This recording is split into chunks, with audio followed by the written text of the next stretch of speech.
नामों में तेरा नाम बड़ा, हर युग में तेरा काम बड़ा। भक्तों की रक्षा करने वाली देवी गंगा की जय। कल्याणकारी देवी गंगा की जय। पाप नाशनी देवी गंगा की जय। देवी गंगा की जय।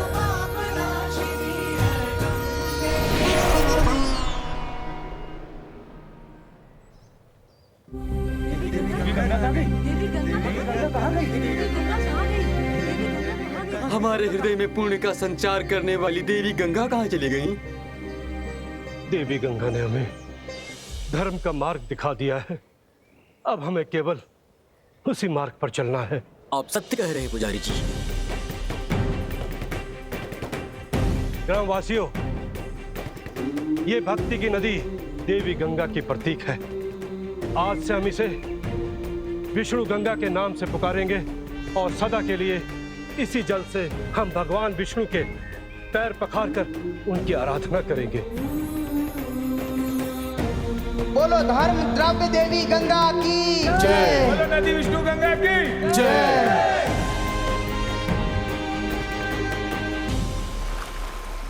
गंगा, आपने न केवल देवी मालिन को उनकी भक्ति का अधिकार दिला है, अपितु गांव वासियों के हृदय में भक्ति की स्थापना कर उनके हृदय से क्रोध, भय और दुख और सारी चिंताएं दूर की हैं।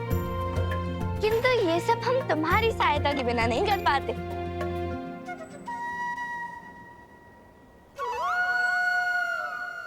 आप मेरी प्रशंसा कर रही हैं? नहीं, हम तुम्हारे कर्मों की प्रशंसा कर रहे हैं। अब बातें मत बनाओ। हमें शीघ्र अतिशीघ्र ज्वाला पर्वत के शिखर पर पहुंचना है ताकि हम देवी सती के दूसरे शक्तिपिंड को जागृत कर सकें।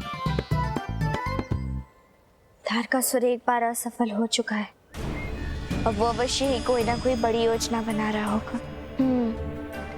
अब शीघ्र चलो। ये कैसी विडंबना है पुत्री गंगा। हम सब जानते हैं कि आप स्वयं आदिशक्ति का रूप है और आप संसार के कष्ट हरने गई है, जबकि आपके पिता यहाँ स्वयं संकट में है। हम जानते हैं पुत्री, आप अपने माता के हृदय की पुकार अवश्य सुनेंगी। पुत्री गंगा, आपके पिता को आपकी आवश्यकता है, आपकी माता को आपकी आवश्यकता है। पुत्री, आप कहाँ हैं? पुत्री, अपनी माता की पुकार सुनिए, उसके हृदय की पुकार सुनिए। पुत्री, अपने पिता की रक्षा कीजिए, रक्षा कीजिए अपने पिता की।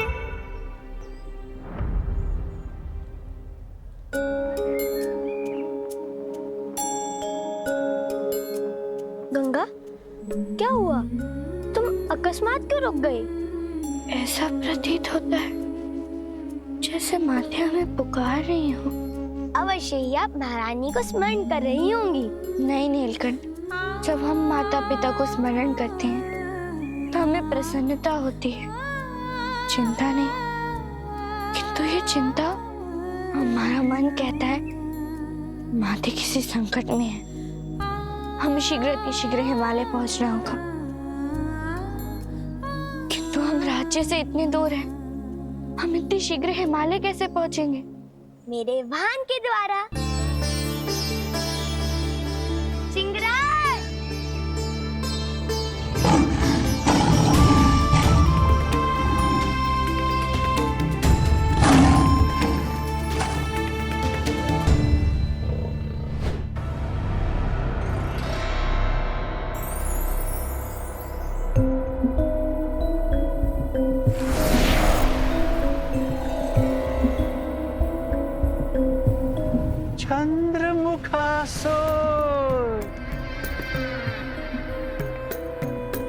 संसार की चिंता बढ़ाने वाला चंद्रमुखासुर आज स्वयं ही चिंतित है। हाँ मैं दानव, और मेरी चिंता का कारण है हिमवान। चेतन और अचेतन मन के मध्य की दूरी मिटाने के बाद भी पर वो अपने अधर्म के मार्ग पर अडिग है। मैंने सारा प्रयास कर लिया, किंतु वो किसी भी स्थिति में अधर्म को स्वीकार नहीं कर रहा। इसमें भी हमारी ही विजय है।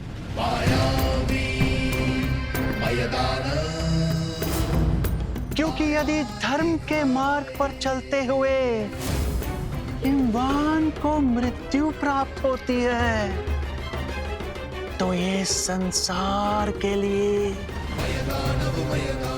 एक बड़ी सीख होगी।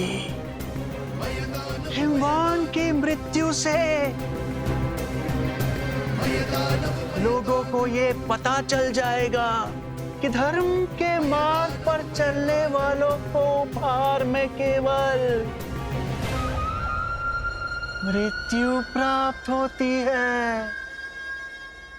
अर्थात धर्म के मार्ग पर चलकर भी हिमवान अधर्म की ही सहायता कर रहा है। आप निश्चिंत रहिए मैदानव, हिमवान को उसकी मृत्यु से कोई नहीं बचा सकता। केवल एक बाधा है, गंगा। हिमवान पुत्री गंगा को ये पता चल चुका है कि उसके पिता के प्राण संकट में हैं और वो अपने पिता की रक्षा करने के लिए निकल चुकी है।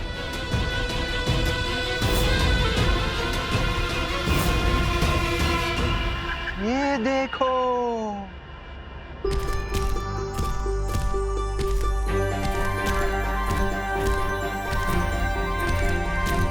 नीलकंठ, हमें और कितना समय लगेगा? बस उतना ही जितना आपने पूछने में समय लगाया। मैंने सत्य कहा ना सिंहराज।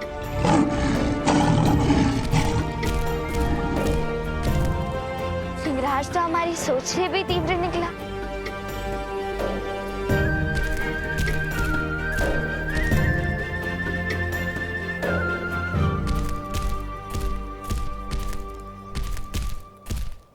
अब उसी तीव्रता से हमें महल भी पहुंचना होगा।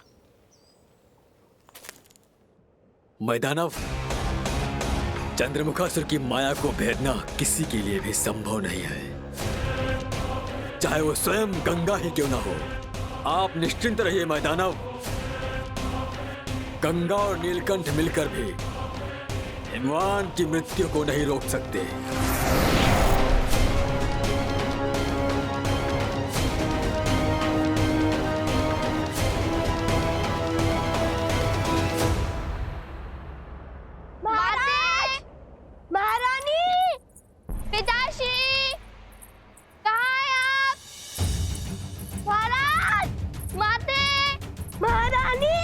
कोई दिखा? नहीं, महल में तो कोई भी नहीं दिख रहा। आपने ध्यान दिया? महल में एक भी सैनिक नहीं है। हाँ नीलकंठ, तो सब जा कहाँ सकते हैं?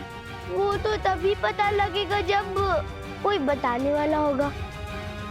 यदि ये कोई राजनीतिक संकट है तो अवश्य गांव में हमें कोई ना कोई बताने वाला मिल जाएगा। चलो।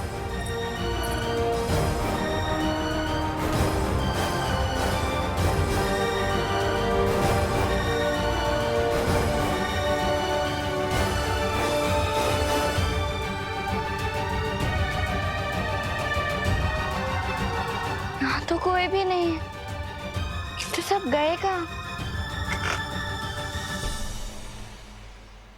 राजकुमारी जी, मुझे काका? राजकुमारी जी आप आ गई। काका, यहाँ क्या हुआ है? ना महल में कोई दिख रहा है और ना ही राज्य में। राजकुमारी जी, ऐसा लग रहा है जैसे कोई आसुरी शक्ति आपके यहाँ से जाने की ही प्रतीक्षा कर रही थी। काका, किंतु यहाँ हुआ क्या? ये तो अब तक भी स्पष्ट नहीं हो पाया। जैसे ही आप लोग शक्तिपीठ की स्थापना के लिए गए, पुरोहित के वेश में एक व्यक्ति आया।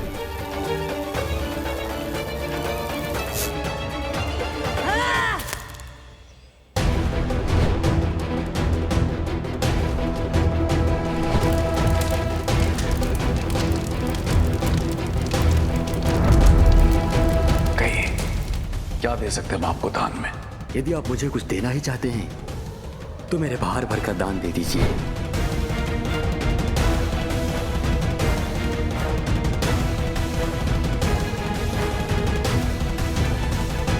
अब हमारा दान संपूर्ण हुआ। अब आप प्रसन्नता पूर्वक यहाँ से प्रस्थान कर सकते हैं। प्रस्थान तो आप करेंगे यहाँ से, क्योंकि मुकुट दान देने का अर्थ होता है कि आपने अपना संपूर्ण राज्य दान में दे दिया। एक व्यक्ति के कारण संपूर्ण राज्य में इतना बड़ा संकट आ गया। अवश्य ही पुरोहित के वेश में कोई ना कोई असर होगा। किंतु काका, राजपाट छीनने के बाद महारानी और महाराज गए कहाँ? हमें केवल इतना पता चल पाया कि किसी अपराध में गढ़वाल नगर के सैनिक उन्हें बंदी बनाकर अपने साथ ले गए। बंदी? गढ़वाल नगर। नीलकंठ, पिताश्री का जीवन संकट में है। हमें शीघ्र अतिशीघ्र गढ़वाल नगर पहुंचना होगा। चलो। गंगा, मैं सिंहराज को बुलाता हूँ। नहीं नीलकंठ, उसकी आवश्यकता नहीं है। गढ़वाल नगर हमारे पड़ोस का ही राज्य है। इस वन को पार कर हम वहां पहुंच जाएंगे। ठीक है? मेरे पुत्र, मुझे क्षमा करना कि मैं तुम्हारी रक्षा नहीं कर पाया, किंतु आज तुम्हारे इस हत्यारे को मैं जीवित नहीं छोड़ूंगा।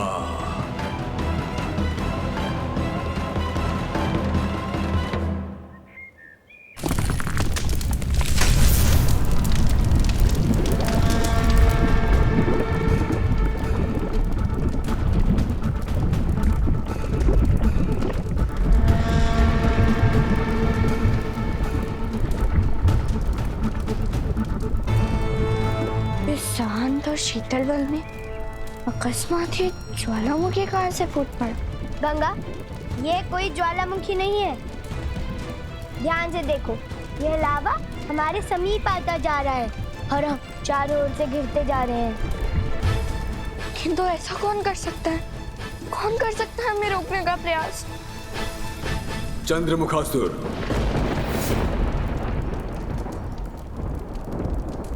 चंद्रमुखासुर?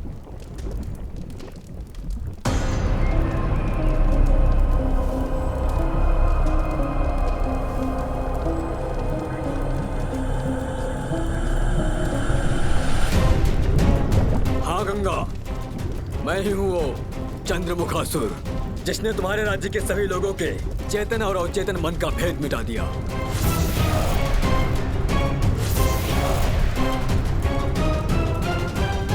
और तुम्हारे पिता से उनका राज्य छीन लिया।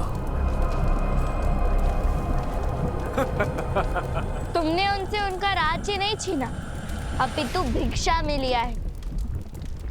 और अब तुम पुनः भिक्षा लेना चाहते हो? गंगा, अभी तो केवल मैं ये सूचना देने आया हूँ कि शीघ्र ही तुम्हारे पिताश्री जीवन के सबसे बड़े सत्य को प्राप्त करने वाले हैं।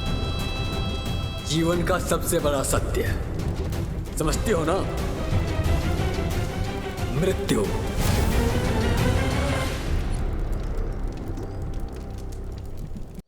मैं तुम्हें ऐसी मृत्यु दूंगा कि मरने के पश्चात भी तुम्हें कभी निद्रा नहीं आएगी।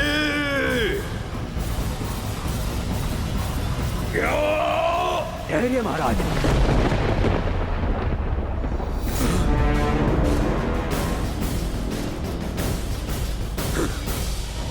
रोहित जी, आपका इतना दुस्साहस कि आपने अपने महाराज को रोका। क्षमा कीजिए महाराज, किंतु आपको मैं नहीं, इस घड़ी के ग्रह और शुभ नक्षत्र रोक रहे हैं। रोहित जी, शुभ लग्न का विचार शुभ कार्य के लिए किया जाता है। जब एक अपराधी को दंड देना हो तो क्या शुभ और क्या अशुभ घड़ी। यही तो समस्या है महाराज। ये घड़ी इतनी शुभ है, इस शुभ घड़ी में जो भी मरेगा सीधा स्वर्ग जाएगा। अर्थात एक क्षण का कष्ट और फिर आनंद ही आनंद। नहीं, मेरे पुत्र के इस हत्यारे को स्वर्ग नहीं मिलना चाहिए।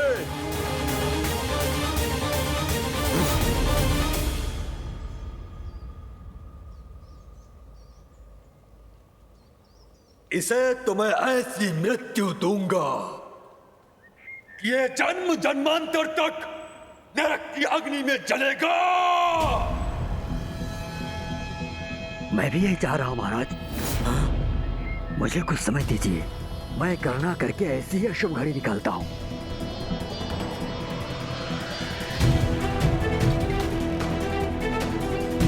तुमने तो केवल मेरे पुत्र का जीवन नष्ट किया है, मैं तुम्हारा जन्म जन्मांतर ही नष्ट कर दूंगा।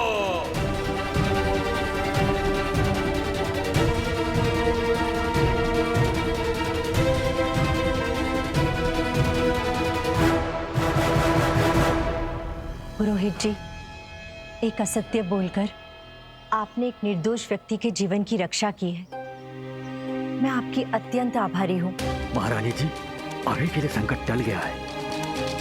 यदि कोई ईश्वरीय कृपा नहीं हुई तो महाराज को यह पाप करने से मैं भी नहीं रोक पाऊंगा। चंद्रमुखासुर, तुम कोई असुर नहीं हो, तुम में तो चंद्रमा की शीतल शक्तियां हैं। मैं सारे संसार को उनके पूर्व जन्म के बारे में स्मरण कराता रहता हूँ, और तुम मुझे मेरा पूर्व जन्म बता रहे हो। कभी कभी ऐसा हो जाता है कि हम जो दूसरों को समझाते रहते हैं वो स्वयं ही नहीं समझ पाते।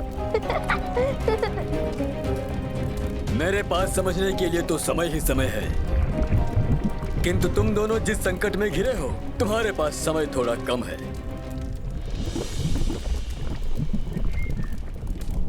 चंद्रमुखासुर, किसी भी स्थिति में हम अपने पिताश्री की रक्षा करके ही रहेंगे, और अब तुम्हारी कोई भी माया हमें रोक नहीं सकती। गंगा, मैं जानता हूँ कि तुम जल की देवी हो, किंतु आज तुम्हारी सारी शीतलता इस लावे की गर्मी से जलकर वाष्पित हो जाएगी। किंतु उससे भी पहले क्या होगा जानती हो? तुम्हारे पिताश्री का वध। धर्म के मार्ग पर चलने वाले महाराज हिमवान का वध। क्या हुआ गंगा? तुम्हारी सारी दिव्यता, तुम्हारा सारा पुण्य चंद्रमुखासुर की एक छोटी सी शक्ति का भी सामना नहीं कर पा रही है। दो नन्हे मुन्ने किंतु शक्तिशाली बालकों को तुमने अग्नि के महासागर के मध्य खड़ा कर दिया है, और तुम कहते हो कि ये तुम्हारी छोटी सी शक्ति है? हाँ, और वैसे भी तुम्हारे पास तो ज्वालामुखी निर्माण करने की शक्ति है, किंतु इसमें मार्ग बनाने की शक्ति तो है ही नहीं, है ना नीलकंठ? हाँ, हाँ। छलने का प्रयास तो अच्छा था, किंतु मैं चंद्रमुखासुर हूँ। चेतन और अचेतन का क्या था? कम से कम तुम लोग अपनी बातों से तो नहीं छल पाओगी मुझे। नीलकंठ, ये बाकी असुरों के समान नहीं, इसके पास शक्तियों के साथ साथ बुद्धि भी है। अब हम क्या करें गंगा? ये लावा तो हमारे समीप ही आता जा रहा है।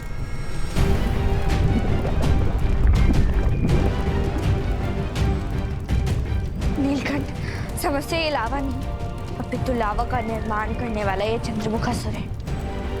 हमें किसी भी प्रकार इसकी दुर्बलता का पता करना होगा। तो हम वो करेंगे कैसे? क्या हुआ गंगा? कोई योजना नहीं बन पा रही? कोई बात नहीं, मैं तुम्हारी सहायता कर देता हूँ। तुम्हारे पिता के समान ही तुम्हारे चेतन और अवचेतन मन के भेद को मिटा देता हूँ। चंद्रमुखासुर, हम ये समझ नहीं पा रहे, तुम हमसे चाहते क्या हो? तुम सबको धर्म का मार्ग दिखाती हो ना। मैं तुम्हारे चेतन और अवचेतन मन के भेद को मिटाकर तुम्हें अधर्म का मार्ग दिखाऊंगा।